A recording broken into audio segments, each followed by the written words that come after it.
Kota tanpa buku. Pernahkah kau ke toko buku, perpustakaan, atau taman bacaan? Tidakkah kau merasa istimewa ketika berada di dalamnya? Di sekelilingmu ada berbagai toko dari dunia nyata dan hayal.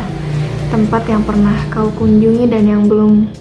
Informasi dan cerita dari masa lalu, masa kini, dan masa depan. Semua berpadu.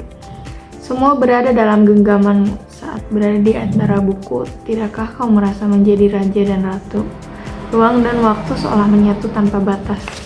Kau bisa terbang melintasi sekat negara dan melewati berbagai zaman.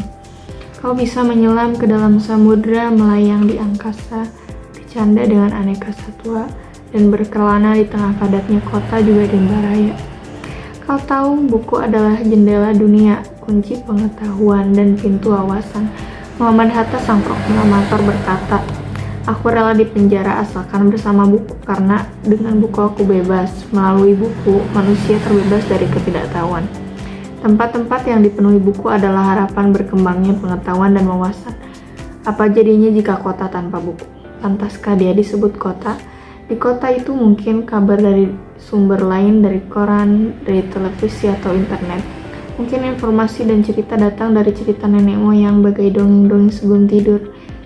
Irama warganya pun tiada beda, bangun pagi, bertebaran di muka bumi untuk berbagai keperluan, untuk kembali pulang siang atau sore harinya. Setelah itu mereka berangkat tidur dan mulai lagi hari berikutnya. Semua serupa. Di kota itu, mungkin ada bangunan bernama perpustakaan. Di dalamnya buku-buku berderet dalam rak yang tak terjamah. Tiada tangan meraih dan membuka halaman demi halaman dengan sukacita. Mungkin juga ada tumpukan buku di sudut-sudut sekolah yang sepi dan berdebu, jarang dikunjungi dan jarang dibaca. Buku-buku di sana teronggok tanpa nyawa. Bagaimana dengan kotamu? Mungkin kau tinggal di tengah kota yang megah, atau di gang sempit di desa terpencil, di sisi pesisir atau di kaki gunung. Adakah perpustakaan atau taman bacaan, toko buku di dekat rumahmu? Jika ada, apakah tempat itu menjadi wadah berkumpulnya anak-anak dan warga?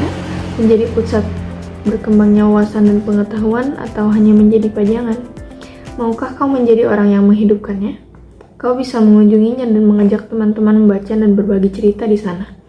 Jadikan tempat itu sumber kegembiraan dan pengetahuan.